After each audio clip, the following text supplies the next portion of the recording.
Maëlle. Oui, et merci pour l'introduction et merci pour l'invitation. Je suis très contente d'être ici. Si jamais ma voix est un peu bizarre, qu'il faut que je bouge encore le micro, il faut me le dire, hein, c'est encore possible. Donc, ma présentation s'intitule « S'il vous plaît, dessine-moi un projet » et vous reconnaissez peut-être la citation de départ. Donc, je vous rejoins depuis Nancy. Ce qui est bien, j'ai pas pris cette photo et elle n'est pas d'aujourd'hui, mais on a le même temps aujourd'hui à Nancy. Donc, il fait très gris. Aujourd'hui, je vais vous parler de comment gérer votre projet R. Donc, j'ai envie de partager des astuces et outils, mais je vais d'abord me présenter. Donc, c'est une deuxième fois, désolée, après avoir été présentée.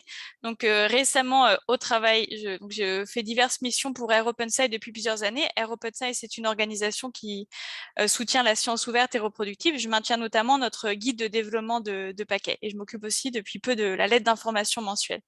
Donc, abonnez-vous, je vous le reconseillerai plus tard. Récemment, j'ai aussi travaillé un peu sur la prochaine version de PackageZone. J'ai eu l'an dernier un financement du R Consortium pour travailler sur le livre en ligne HTTP Testing in R avec Scott Chamberlain. Donc ça, c'est une ressource à regarder si vous avez un paquet qui interagit par exemple avec une API web.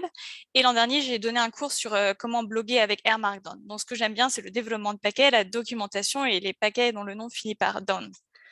Et je fais aussi un peu de bénévolat. Je m'occupe du compte Twitter de Air Lady Global. Air Lady Global, c'est une organisation dont le but, c'est de soutenir la diversité de genre dans la communauté. Donc, c'est une organisation féministe qui se veut inclusive. Je suis également éditrice pour le système de revue de paquets de Air OpenSci. Donc, tous les éditeurs et éditrices sont bénévoles et je fais diverses présentations comme aujourd'hui.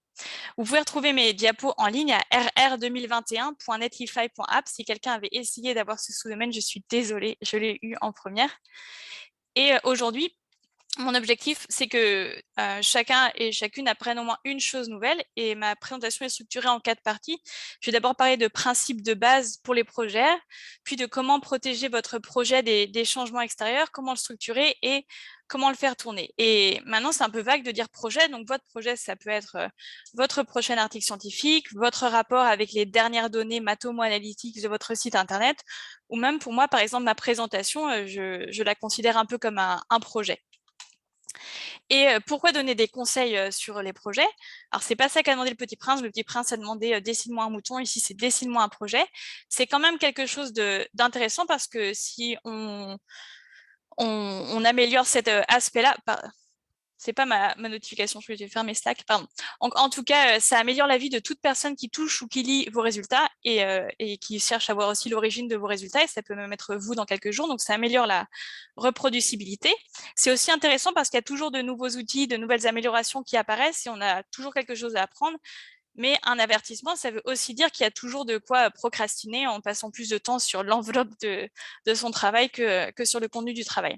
Pourquoi m'écouter moi? Donc, je ne suis pas régulièrement en charge d'analyse, mais je suis assez au courant des nouveautés de R et c'est pour ça que je me permets de parler de ça aujourd'hui.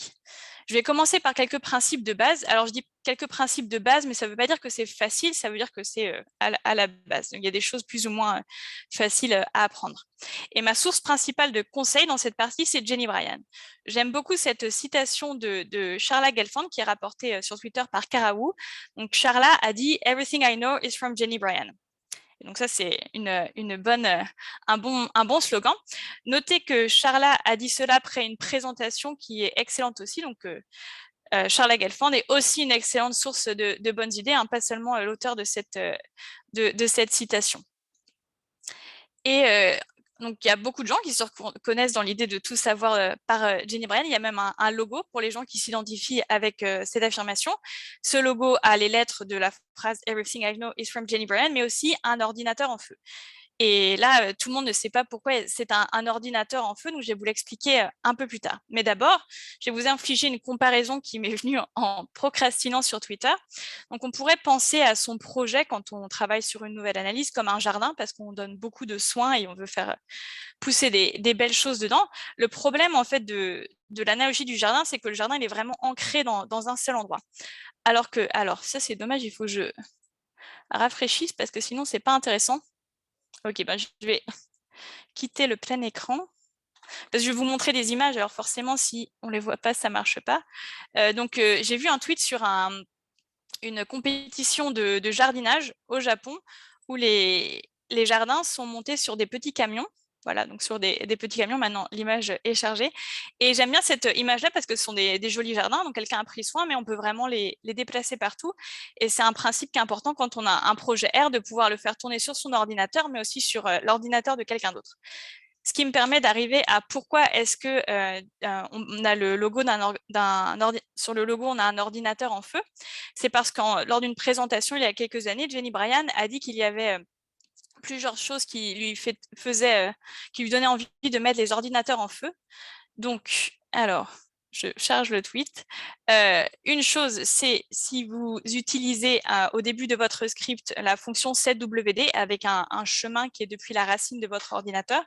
Donc, si vous faites ça, Jenny Bryan viendra mettre votre ordinateur en feu. Ou si vous utilisez au début de votre script rm list égale ls. Et je vais vous expliquer quels sont les remèdes pour ne pas avoir son ordinateur incendié. Donc, premièrement, l'idée, c'est d'utiliser des chemins dans votre code qui ne sont non pas par rapport à la racine de votre ordinateur, mais par rapport à votre projet. Ici, je montre une illustration de Alison Horst sur le paquet here. Et à gauche, on voit quelque chose qui a l'air assez inquiétant. Des couleurs très sombres, une araignée aux yeux rouges, et où on voit un setwd qui traîne, alors qu'à droite, on a un chemin qui a l'air beaucoup plus accueillant. Et donc, comment aller dans le chemin accueillant? Donc, déjà, on peut utiliser des chemins relatifs par rapport au projet. Le problème qu'on peut avoir, cependant, c'est si on travaille dans un projet ou dans un sous-dossier, on a un rapport R Markdown et parfois, on veut faire tourner ce code depuis le rapport R Markdown, par exemple, et des fois, on veut le faire tourner depuis la source du projet, pas dans le sous-dossier. Et là, ce qui peut nous aider, c'est le paquet here de Kirill Müller. C'est un paquet qui fonctionne tout simplement en mettant un fichier texte vide .ir à la racine du projet. Et après cela, on peut utiliser une fonction qui s'appelle here et qui définit les chemins par rapport en fait à cette racine du projet. Donc moi, si dans mon dossier actuel où il y a ma présentation, donc avec here, j'obtiens le chemin jusqu'au dossier de la présentation. Si j'appelle la fonction here avec l'argument data, j'obtiens le chemin jusqu'au dossier data et le chemin depuis la racine de mon ordinateur. Et ça marche que je fasse tourner cette fonction à la base du projet ou dans un sous-dossier ou dans un sous-dossier de sous-dossier, ce qui fait que si je veux lire des données avec read.csv, ce que je peux mettre comme argument, c'est quelque chose qui est construit avec la fonction here, et comme ça marche à tous les niveaux, sans avoir besoin que moi, j'écrive un chemin depuis la racine de mon ordinateur. Donc ça, c'est une première manière de sauver mon ordinateur. Et l'autre chose importante, c'est de toujours repartir de zéro, de redémarrer R régulièrement et sans peur. Parce que ce qui doit déterminer ce qui se passe dans votre projet, c'est pas quelque chose qui traîne quelque part, on se souvient vaguement qu'il y a quelque chose d'important, mais on ne sait plus trop quoi, c'est ce qui est écrit dans le code source. C'est pour ça qu'on doit redémarrer R, parce qu'on doit pouvoir, en faisant tourner le code, obtenir tout ce que l'on avait. Et donc, c'est conseillé de ne jamais sauver et recharger .rdata. Si vous utilisez RStudio, vous savez que l'option par défaut, c'est de sauver et recharger RData, donc il faut le changer soit par projet ou au niveau global. Et il y a une fonction dans le paquet usevis, c'est usevis useBlankState, qui permet de changer votre option pour globalement ne plus jamais sauver et recharger RData dans RStudio. Et donc, ces deux principes, utiliser des chemins relatifs et toujours pouvoir redémarrer R régulièrement et sans peur, c'est le flux de travail orienté projet qui est expliqué dans un article de blog de Jenny Bryan, et c'est vraiment une manière de travailler, et ça va très bien avec les outils du paquet usevis pour créer des projets, les ouvrir, etc. Ensuite, j'ai une autre citation littéraire, c'est la dernière de la présentation. Donc, on dit que dans Roméo et Juliette, on a la phrase de Shakespeare: qu'y a-t-il dans un nom? Ce que nous appelons rose par n'importe quel autre nom sentirait aussi bon. Et en plus, dans la présentation, il y a des images de rose. Le problème, c'est que ce n'est pas vrai pour la programmation. Il faut faire attention au nom qu'on donne au fichier. Et là encore, on peut appliquer une recette de Jenny Bryan où elle a des conseils qui sont d'utiliser des noms de fichiers qui sont lisibles par des machines. Donc, par exemple, moi, je ne peux pas mettre le e-tréma de Maël dans un nom de fichier. En tout cas, ce n'est pas conseillé. Il faut que ce soit lisible par des humains, donc on puisse comprendre ce qu'il y a dans un fichier en voyant son nom. Et par exemple, si on met des dates dans les noms de fichiers, il vaut mieux mettre d'abord année, puis mois, puis jour. Comme ça, si on les range par ordre alphabétique, c'est également rangé dans le sens des dates. Une autre chose, c'est de penser à comment votre projet va évoluer au fil du temps. Et là, on peut tous prendre un petit moment pour se dire si quelqu'un arrive et met notre ordinateur en feu, qu'est-ce qu'on va perdre à part la machine elle-même. Et on peut espérer qu'on ne va rien perdre d'important, qu'il y a une sauvegarde ailleurs. Donc ça, c'est un premier point à garder en tête. Et puis, il y a également l'idée de contrôle de version. Donc, votre projet, il va évoluer, votre script d'analyse va devenir de meilleur en meilleur. J'ai écrit évoluer, c'est évoluer, je suis désolée. Et il va devenir de meilleur en meilleur. Mais comment faire pour garder la trace des changements, pour pouvoir revenir en arrière, par exemple, si on se rend compte que finalement, on a fait une mauvaise chose. Donc, il y aurait une manière de faire, et que je sais que j'ai fait dans le passé, c'est écrire les dates dans les noms de fichiers. Mais on peut également apprendre une méthode spéciale pour contrôler la version. C'est Git qui est la méthode la plus populaire actuellement pour ça. C'est pas simple, mais c'est un effort qui en vaut la peine parce que ça va vraiment nous aider dans la gestion de projet.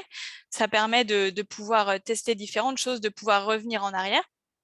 Et donc maintenant, on peut se demander qu'est-ce que c'est Git.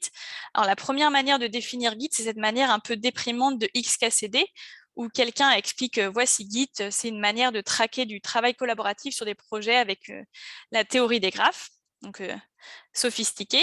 Et quelqu'un lui demande cool, comment on fait pour l'utiliser? Et la première personne répond aucune idée, mémorise simplement ces commandes et tape-les pour synchroniser.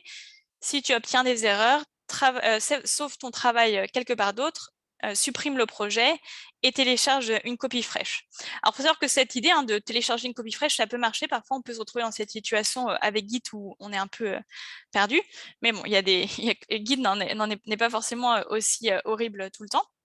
Donc ici, je vous ai fait un dessin enfin, c'est pas moi qui l'ai fait, mais je vous montre un dessin de mouton. Comme ça, on a vu au moins un dessin de mouton dans cette présentation.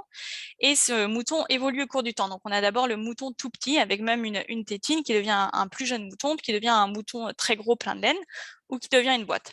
Et donc, Git, c'est une manière de représenter cette évolution et d'en garder la trace. Donc, chaque partie du dessin, c'est un instantané qu'on peut garder. Entre les différentes versions du mouton, on a ce qu'on appelle la diff, et on va y associer un message informatif. Donc, par exemple, pour passer du premier mouton au deuxième mouton, on pourrait dire « ajoute station debout ». Et on peut travailler dans différentes branches, donc s'amuser à faire évoluer, enfin, c'est pas forcément pour s'amuser, mais à faire évoluer le projet dans différentes directions. Et quand on arrive à la boîte, c'est vrai que c'est un cas où on a peut-être un message un peu moins informatif, où on essaie tout ce qu'on peut pour rendre cet enfant têtu content. Et donc, en tout cas, on garde ces instantanés dans le temps, on peut bifurquer, on peut essayer de refusionner les changements. Donc, Git, c'est pour avoir ces instantanés. Et il y a des commandes Git à apprendre pour pouvoir l'utiliser. Donc, git add, c'est la commande pour commencer à suivre le destin d'un fichier. Et on a un fichier git ignore pour lister ce qu'on ne veut jamais suivre. Il y a git commit pour enregistrer un changement dans l'historique, et c'est à ce moment-là qu'on ajoute un message informatif.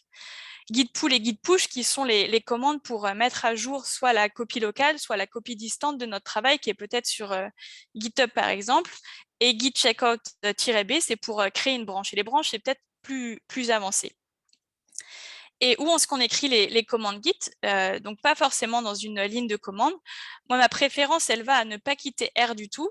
Par exemple, pour mettre en place un dépôt Git local ou un dépôt Git distant, je trouve que c'est très pratique d'utiliser le paquet useThis. Il y a un petit travail de setup à faire au tout départ pour avoir un jeton d'accès personnel à GitHub, par exemple, mais même cette partie-là, elle est guidée par useThis. Et pour des commandes Git plus simples, on peut aussi utiliser le paquet Gert, par exemple, pour faire les push et les commits. Dans RStudio, il y a une fenêtre Git qui est pratique aussi parce qu'on peut le faire en cliquant, on n'a pas besoin d'aller trop loin de R. Parfois, moi, j'utilise la ligne de commande, donc soit pour les commandes que je suis très fière d'avoir enfin réussi à mémoriser, et puis pour celles que je copie-colle depuis Stack Overflow.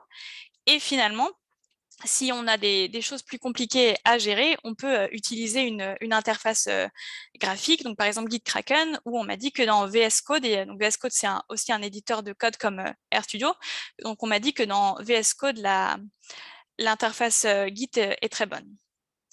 J'ai listé des ressources sur Git dans les diapos qui sont, il y en a deux d'entre elles qui sont de Jenny Bryan. Une, c'est un article de Susan Bart qui explique où est-ce qu'elle en est après 4 mois d'avoir appris Git et GitHub. Et la dernière référence, c'est un article sur le blog de Thinker, donc en français.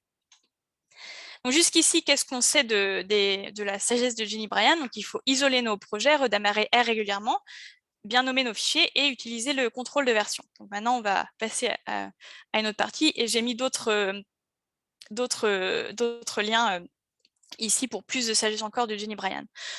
Donc, maintenant, je voudrais vous parler de comment protéger le projet des changements extérieurs, comme le Petit Prince qui met un vase sur la rose pour la protéger. Et je vais décrire un petit scénario catastrophe. Donc, imaginons qu'on ait fait une belle manipulation de données avec ma fonction favorite de paquet. Et on met à jour les paquets sur notre ordinateur et on se découvre que dans paquet, il n'y a plus ma fonction favorite, elle a été remplacée par ma fonction préférée pour des bonnes raisons de la part des personnes qui développent le paquet, mais nous, ça veut dire que notre script, il est cassé. Alors, comment éviter d'en arriver là sans avoir à mettre à jour notre script? L'idée, en fait, c'est qu'on peut stocker les dépendances des projets, c'est-à-dire vraiment fixer, dire que dans ce projet-là, on va utiliser la version 2.1 de tel paquet, comme ça, s'il change plus tard, c'est pas grave parce qu'on en est resté à cette version-là. Et un outil indispensable pour faire ça, c'est le paquet renv de Kevin Haché, et donc ce paquet, c'est le successeur de Packrat, si vous avez utilisé Packrat avant. Et Packrat et renv sont tous les deux du même auteur. Et utiliser renv, c'est pas beaucoup de travail. Au sein d'un projet, ça veut dire d'abord utiliser la fonction renv init, après installer et enlever les paquets comme on le fait d'habitude, et régulièrement de faire un instantané avec la fonction renv snapshot. Et à ce moment-là, ça permet aux métadonnées des paquets qu'on a dans le projet d'être stockées dans le fichier renv.loc. Et donc, quand je dis les métadonnées, c'est la version du paquet également d'où elle vient. Donc, si c'est un paquet qui vient de GitHub, un paquet qui vient de CRAN, par exemple. Et votre collègue qui hérite du projet, ou vous sur votre nouvel ordinateur, pour récupérer exactement la même version des paquets, au sein du projet, vous utiliseriez la fonction renv restore. Et comme ça, on est sûr que la version des paquets est fixée. Maintenant, si vous voulez encore plus d'encapsulage, par exemple de la version de R ou du système opératoire, ce qui est intéressant à explorer, c'est Docker. Et là, je conseille de lire les références qu'a écrit Colin. Donc, Colin, bravo pour toutes ces références sur Docker. Et donc, pour résumer, pour protéger votre projet des changements extérieurs, c'est important de bien lister les dépendances du projet. Et le plus simple pour commencer, c'est vraiment d'adopter le paquet renv. Ensuite, on peut se demander comment structurer son projet. Donc, dans votre projet, il y a probablement des données ou comment les obtenir, donc du code qui va faire une demande à une base de données. Du code, donc on l'espère, il n'est pas trop dupliqué, que vous avez quelques fonctions pour les choses qui se répètent, et vous avez des résultats, en tout cas vous voulez en avoir des résultats dans un rapport, des tableaux, des figures. Et donc, quelle structure appliquer? Ce qui est important, c'est d'avoir toujours la même structure à peu près, de ne pas perdre de temps en automatisant sa création, et la question qui peut se poser, c'est d'utiliser un paquet ou pas pour structurer votre projet. Alors, qu'est-ce que je veux dire par là? Mais je voulais d'abord vous parler du paquet Project Template de Kenton White que je n'ai jamais utilisé. La raison pour laquelle je veux en parler, c'est parce que Hilary Parker a écrit un article de blog qui fait l'éloge de ce paquet, et je trouve intéressant que les principes, les avantages qu'elle y voit sont des avantages qu'on recherche dans tout outil qui va nous aider à structurer un projet. Donc la traduction, elle est de moi, donc pas forcément parfaite. Hilary Parker dit que la routine est votre amie. Il est plus simple de customiser quelque chose qui existe que de commencer de rien. Et la reproducibilité doit être la plus facile possible, ainsi que trouver des choses doit être aussi facile que possible. Et maintenant, on peut se demander, est-ce qu'on va faire un paquet R pour notre analyse? Alors, il y a deux choses qu'on peut se demander. Si vous voulez stocker des fonctions ou des données que vous utilisez dans un projet, là, oui, c'est utile de faire un paquet, sans aucun doute. Et peut-être aussi si vous voulez distribuer une app Shiny, comme on l'a vu ce matin dans la présentation sur Golem. Si vous avez peur de faire un paquet, j'aime beaucoup cette citation de Sébastien Rochette qui dit qu'un paquet, pour réduire ses craintes, il faut se dire que ce n'est ni plus ni moins qu'un dossier organisé d'une manière contrainte. Donc dans ces cas-là, si on a des fonctions ou des données dans plusieurs projets, faire un paquet, c'est une bonne idée. En revanche, utiliser un paquet pour stocker un projet, c'est-à-dire avoir votre analyse structurée comme un paquet, là, il y a des gens qui sont pour et des gens qui sont contre, et je vais vous présenter les arguments. Personnellement, comme je suis beaucoup dans le développement de paquets, je vais avoir tendance à aller par défaut vers cette structure, mais je vois aussi qu'on peut y trouver des inconvénients. Donc, faire un paquet, ça a l'avantage qu'on peut surfer sur ses connaissances de développement ou bien les rafraîchir, et qu'on peut aussi utiliser les outils existants qui facilitent beaucoup le développement de paquets comme DevTools et Usevis. Faire un paquet comme analyse, structurer son analyse comme un paquet, c'est une idée qui est notamment décrite dans un article de Ben Marwick, Carl Buttiger et Lincoln Mullen. Et Donc, c'est comme une référence dans ce domaine et ce type d'analyse, donc une analyse qui est structurée comme un paquet, on peut appeler ça un research compendium ou un compendium tout simplement. Qu'est-ce que ça veut dire? C'est-à-dire qu'on met les dépendances du projet dans description, on écrit des fonctions dans R et on les documente dans le dossier man, on a nos données dans le dossier data ou data-row, on a les analyses comme vignette et on a un README explicatif. Et ce qui est bien aussi, c'est qu'on peut utiliser des outils spécifiques. Donc, le paquet RRTools de Bernd Marwick aide à créer le compendium. Donc, ça, c'est pratique. Et une fois qu'on a un compendium, on peut utiliser le paquet Hole Punch de Carcigram pour pouvoir que les gens puissent reproduire l'analyse sur un serveur Binder. Alors, Hole Punch, ça marche aussi sans la structure de compendium, mais dans la documentation, il est recommandé de structurer l'analyse comme un paquet. Et une fois qu'on a un paquet avec des analyses comme vignette, ou par exemple même un article scientifique, on peut créer son R Universe, donc avec le projet R Universe de Jeroen Roems à R OpenSci, et ça permet de publier les analyses sur R Universe. Donc ça, ce sont les avantages.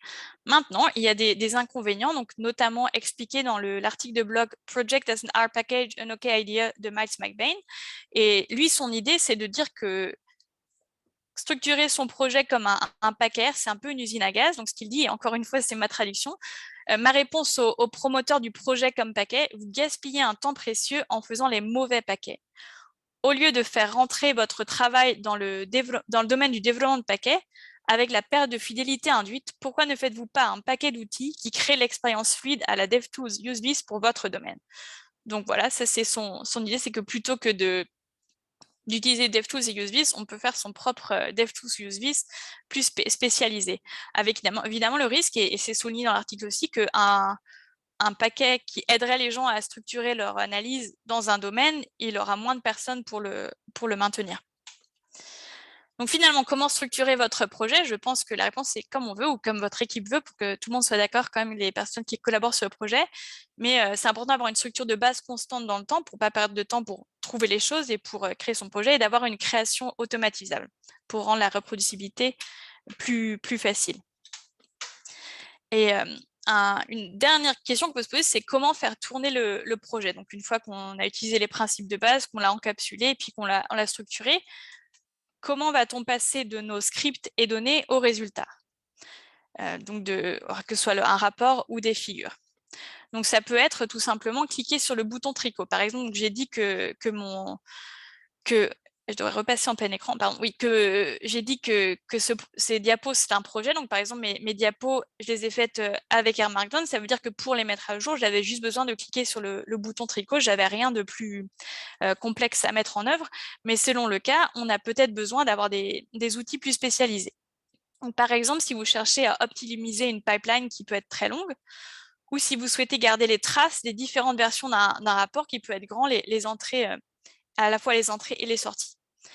Pour optimiser une pipeline, je vais vous présenter le paquet Targets qui est maintenu par Will Landau. Et pour garder les traces des différentes versions d'une analyse, je vais vous présenter le paquet Orderly qui est maintenu par Rich Fitzjones. Donc pour commencer, Targets, c'est un outil donc un paquet qui déduit les relations entre les morceaux de votre projet. Donc imaginons que vous ayez un projet où on a le fichier de base, on le lit dans R, après on le transforme un peu, on fait tourner un gros modèle dessus et après on fait des figures. Si on change le modèle, la seule chose qu'on a à refaire, c'est le modèle et les figures. Alors que si on change le dossier qui a été fait, les données brutes, on a besoin de tout refaire pour que tout soit à jour. Et donc Target, c'est un paquet qui déduit ces relations et qui fait que les calculs nécessaires. Et c'est un paquet qui a été revu donc au sein du système de revue de paquets de R OpenSci. Et si vous avez entendu parler du paquet Drake, comme dans la présentation de Steph Locke de ce matin, donc Target, c'est le successeur de Drake et c'est du même auteur. Alors, comment ça marche Target? Donc, j'ai testé pour vous. Au centre d'un projet Target, on a un script -bas targets.r. Et donc, c'est un script qui est central, dans lequel on charge les paquets dont on a besoin, dans lequel on charge les fonctions. Donc, par exemple, si on a défini des fonctions dans le dossier R, on va charger ces scripts avec source dans le script targets.r. Et on y définit les cibles. Donc cibles parce que le paquet s'appelle targets. Et qu'est-ce que c'est des cibles? Alors voici, donc ça, cet exemple, il sort du manuel de Target. Et donc, c'est une liste où on définit plusieurs cibles avec la fonction tar-target. La première, donc le premier appel, la première cible à tar-target donne le nom raw-data-file à une cible qui et comme argument, on a également le chemin vers le fichier et l'argument format où on donne comme valeur file. Et donc ça, c'est dans cette liste, c'est la seule cible qui soit un fichier. Pour les autres, tout ce que l'on a pour les définir, c'est un nom. Donc le deuxième, c'est raw data et un code R. Donc ici, un appel à read CSV. Ensuite, on a une autre cible qui s'appelle aussi data, où on se contente de filtrer une partie des données brutes, sachant que le paquet dplyr a été chargé auparavant dans le script targets.r. Et puis on a deux autres cibles, une cible ist et une cible fit, qui font toutes deux appel à des fonctions qui ont été créées pour le projet et qui ont été chargées en amont de définir les cibles. Les cibles, il y a plusieurs manières de les définir, comme tar-targets, mais on a beaucoup de flexibilité. On peut par exemple choisir de définir une cible où, quoi qu'il arrive, elle sera recalculée dès qu'elle a atteint un certain âge, par exemple tous les jours, et cela grâce à un paquet qui va avec targets, le paquet target-types qui définit des fonctions qui aident à utiliser targets. Et alors, comment ça tourne? Comment on fait pour arriver de nos données brutes au résultat quand on a un fichier targets? Bien, pour construire un projet qui utilise targets, on utilise la fonction tar-make. Et si on a besoin de tout détruire et de tout recommencer, on peut utiliser la fonction tar-destroy. Et ensuite, il y a quelque chose qui est vraiment super avec targets, donc en outre du gain de temps, tout ça, c'est qu'on peut comprendre sa pipeline en utilisant la fonction, par exemple, tar-glimpse. Et il y en a d'autres plus ou moins interactives et plus ou moins complètes. Donc avec tar-glimpse, donc toujours ça c'est bien du manuel de targets, on peut obtenir un diagramme qui montre les relations de dépendance entre les différentes cibles de notre projet. Donc ici, on a le fichier des données brutes qui ensuite donne naissance aux données brutes, puis aux données, et ces données elles sont utilisées à la fois pour un ajustement de modèle et pour faire un histogramme.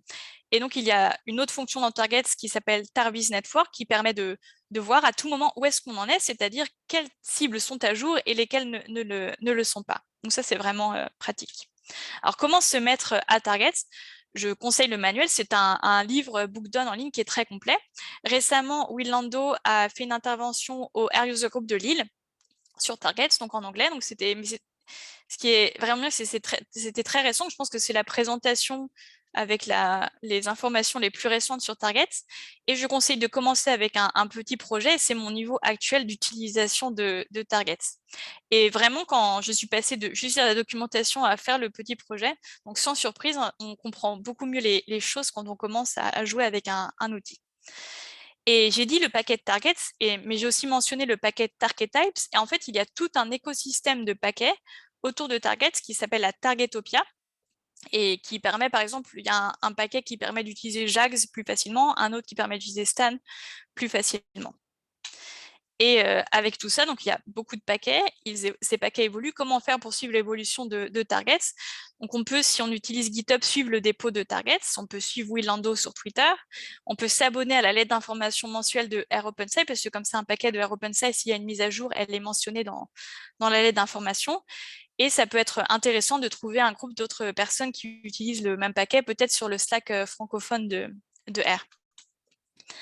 Ensuite, pour un autre cas de figure, on peut s'intéresser au paquet Orderly de Rich Fidjon, et je voudrais remercier Rich d'avoir répondu à mes questions sur Orderly.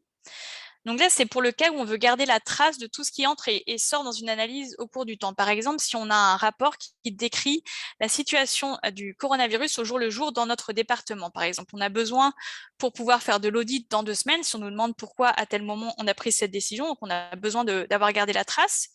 Et Orderly permet aussi de faire des analyses qui dépendent de versions précédentes d'analyse. Donc, on pourrait faire aujourd'hui un rapport qui compare les rapports précédents qu'on a fait sur le coronavirus au jour le jour. Et notez qu'avec Orderly, c'est important d'avoir un système de sauvegarde qui n'est pas seulement Git, parce qu'on peut parler d'une analyse énorme. Et ça, j'en reparlerai un peu plus tard. Alors, Orderly, comment ça marche? Orderly, on a ce qu'on appelle des dépôts, donc des repos, et dans les dépôts, on définit des rapports. On peut avoir un rapport par dépôt. Et un rapport, c'est pas forcément un rapport, c'est une tâche, c'est un script. C'est en tout cas, c'est un projet. Comment faire pour commencer un dépôt et un rapport. Donc, j'ai fait dans un projet RStudio existant, j'ai créé un nouveau dépôt orderly avec la fonction orderly init, donc je l'ai appelé blob, un nom pas très informatif. Et dans ce dossier, dans ce dépôt blob, j'ai créé un rapport qui s'appelle exemple, et j'ai fait ça avec la fonction orderly new. À ce moment-là, dans le dossier blob, il y avait une configuration générale d'orderly, orderly config, qui est un fichier YAML, ainsi qu'un dossier source dans lequel on a un dossier exemple avec la configuration orderly de ce rapport et un script. Ce script, c'est moi qui l'ai ajouté en copiant-collant depuis la documentation d'Orderly. C'est un tout petit script, mais d'abord, qu'est-ce qu'il y a dans la configuration de ce rapport? Dans cette configuration, c'est un peu comme le fichier targets.r au sens où c'est là où on définit beaucoup de choses. On peut y charger les paquets et on peut y définir ce qui doit être exécuté. Donc ici, c'est le script qui s'appelle script.r. Et on définit également ce qu'on attend en sortie, donc les artefacts. Dans ce cas, un graphique, magraph.png, et un fichier CSV, mydata.csv. Et donc, ces deux artefacts ont même une description avec des mots pour qu'on sache ce que c'est. Et le script, là, dans ce cas, il est vraiment très simple, où on crée des données aléatoires, on les écrit dans un fichier CSV, et on en fait une figure. Donc voilà l'exemple.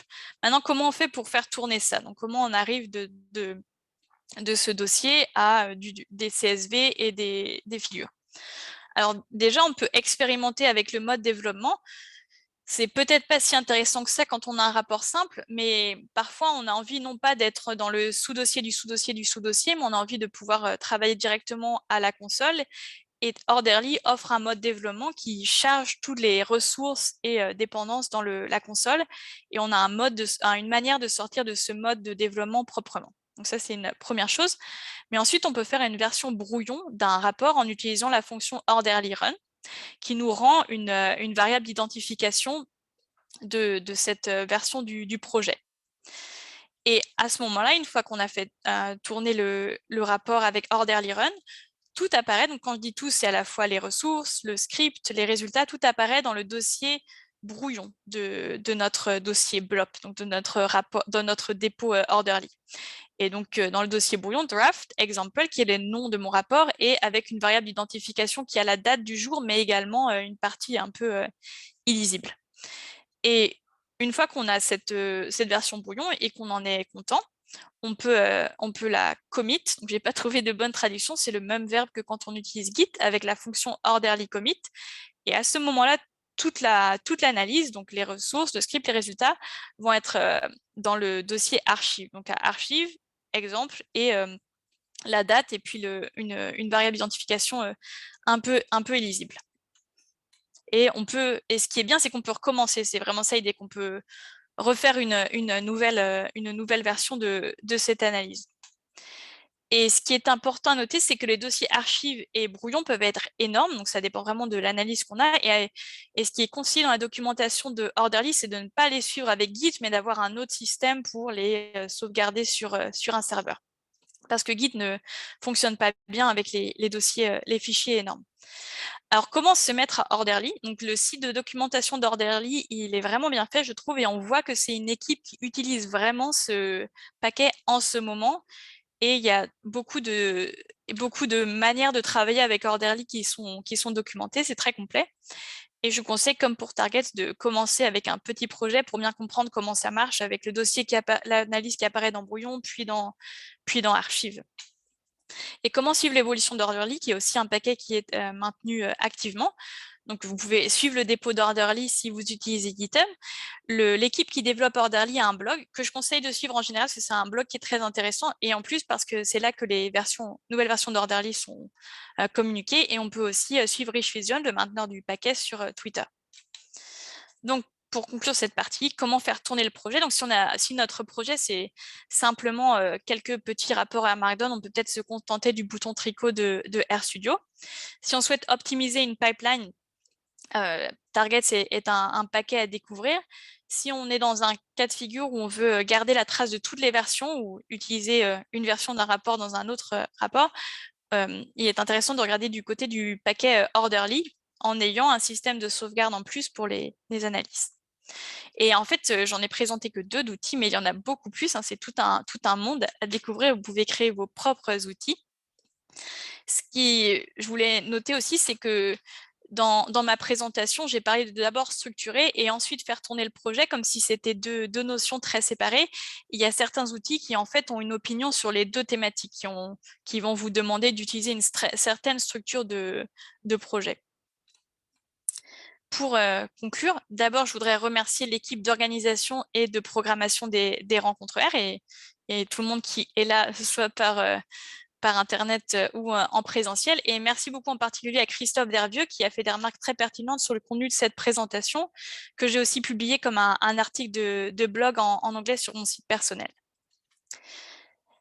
Donc, que faire pour bien dessiner un projet? Donc, pour suivre les 4 parties de la présentation, c'est important de suivre des bons principes de base comme isoler le projet et faire des sauvegardes. C'est également important d'encapsuler le projet pour ne pas se faire avoir par des mises à jour, par exemple, de paquets, par exemple avec Ranv. On peut aimer avoir une structure pratique plutôt constante et automatisable pour son projet et on peut choisir de structurer une analyse comme un paquet où mais on n'est pas obligé.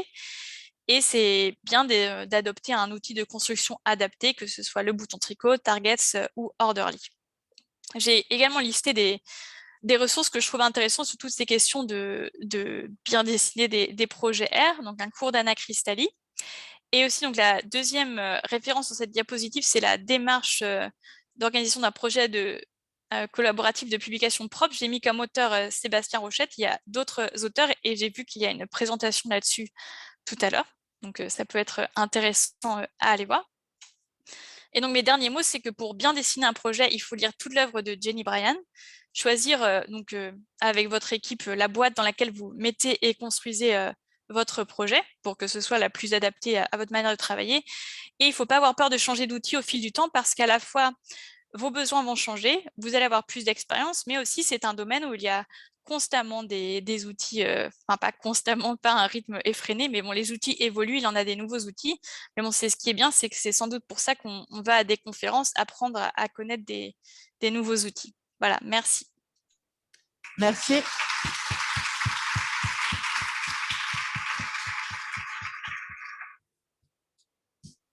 Merci beaucoup. Est-ce qu'il y a des questions? Oui. Alors, tout en haut de la salle, est-ce que...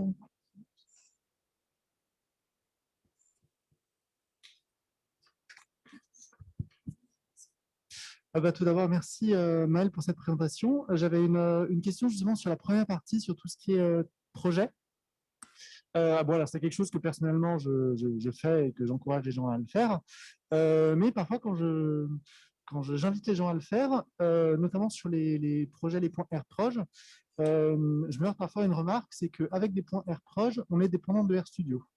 Donc, que ça soit quand on travaille sur un serveur sans RStudio interactif ou qu'on travaille avec des autres IDE, est-ce qu'il y a un moyen d'utiliser du coup les points RProj ou un équivalent ou quelque chose comme ça? Voilà, merci. Alors, je pense que ça dépend des cas. Il y a des choses qui marchent sans RStudio, même avec RProj. Je pense que ça dépend des... Parce que toutes les fonctions de UseVis, par exemple, ne vérifient pas qu'on est dans RStudio. Mais je suis désolée de ne pas avoir une réponse plus précise, parce que je dirais que ça dépend des cas. Non de... Je pensais notamment au chemin d'accès relatif versus absolu. Et ça n'a pas besoin juste du fichier, ça a besoin d'être RStudio? Non, mais par exemple, pour le package IR, s'il n'y a pas le point RProj, il faut mettre un fichier qui s'appelle .ir à la racine de ton projet et après, il est content. Il va aussi chercher le description, s'il y en a un. Mais oui. Il y a plusieurs trucs qu'il va chercher IR. Donc, s'il y a une description, il va le trouver, même si ce n'est pas dans RStudio. Mais après, il y a peut-être, oui, certaines fonctions de certains paquets qui ont besoin non seulement du RProj, mais aussi de RStudio lui-même. Mais je crois qu'il y a beaucoup de choses qui marchent hors de RStudio. Il y avait une question aussi par écrit. Oui, alors il y a une question d'Anna. Donc, Anna, je te propose de prendre la parole, mais si tu es encore là, sinon je lis ta question. Elle ne me répond pas, mais... Donc, alors, je pense que c'est une question assez précise. Le ranv.lock, on le met dans notre dépôt Git ou on le Git ignore? Merci pour la pédagogie, j'adore. Là, je n'ai pas le droit de me rater sur la réponse. Mais oui, il doit être dans le dossier guide, ce qui est suivi par guide, parce que c'est ce qui permet à quelqu'un qui reclone le projet de pouvoir restaurer la librairie. Donc Merci. oui, il doit être... Ouais, il y a une autre question ici. Ma question est un petit peu en marge de ce que tu as expliqué, mais je pense que c'est super important. Donc, tu nous as expliqué d'utiliser Git et GitHub ou l'équivalent et de bien gérer son projet, etc. Il y a aussi l'affichage des documents qui est important dans GitHub. Et là, les RMD, désolé les gars, mais GitHub, il fait n'importe quoi avec ça. Donc, les HTML, il ne les affiche pas, les PDF, il faut les downloader. Et le seul truc qui fonctionne bien, finalement, c'est de sortir un Markdown au format GitHub. Mais est-ce que la communauté ne pourrait pas un petit peu pousser GitHub pour qu'ils affichent correctement, directement, le RMD? Ce serait tellement mieux. Alors justement, oui, il faut sortir un Markdown et ça me permet de refaire de la pub pour une référence de Jenny Bryan dans le livre en ligne Happy Git with R. C'est une notion qui a expliqué de comment faire pour que les fichiers soient jolis sur GitHub, donc avec Markdown. Mais je pense qu'il y a une autre chose, c'est que pour beaucoup de sorties à Markdown, quand c'est des fichiers publics, on peut essayer de faire des sites internet avec, que ce soit avec Distill ou Blockdown ou d'autres. Je crois que c'est ça que je pense que c'est là-dessus que se portent les efforts actuellement, plutôt d'essayer de créer des jolies sorties qui ne sont pas lues sur GitHub. Mais peut-être publiées par contre par GitHub Pages ou autre. Je ne sais pas si ça répond bien à la question. Mais si je peux compléter, GitHub lisait les RMD avant, affichait les RMD, et c'est Yui qui a demandé à ce que GitHub ne le fasse plus. Ah oui, mais je pense que la question était plutôt sur la sortie, non plus que sur le dossier de base. Mais oui, tu as raison, ça a changé. Ouais, J'utilise l'extension de GitHub Refine GitHub, et je ne sais pas si ça vient de ça ou de GitHub, où on peut les afficher en cliquant sur un bouton. Mais je ne sais pas c'est lequel des deux. Oui. Est-ce qu'il y a encore une question? Moi, j'en ai peut-être une petite dernière pour finir. Imaginons que tu as un cours de 3 heures pour expliquer la reproductibilité à des étudiants. Je ne suis pas du tout intéressée, hein, c'est purement fictionnel. Donc, des étudiants qui ont fait juste un tout petit peu de R, qu'est-ce que tu te dis? Par quoi il faut commencer? Comment tu vas démarrer le truc? C'est une question, mais parce que j'ai listé dans les références sur un cours d'Anna Cristalli, mais je pense qu'elle a plus de 3 heures pour expliquer les choses aux gens. Mais oui, sans doute, peut-être les principes de base, c'est peut-être la meilleure chose à avoir, mais aussi, on dit souvent que c'est bien de montrer des choses un peu excitantes aux étudiants, non, donc peut-être des choses plus avancées parce que ça motive. Mais j'ai jamais eu 3 heures pour ce sujet, donc désolée. Je propose qu'on remercie Maëlle à nouveau. Merci beaucoup. Merci à vous.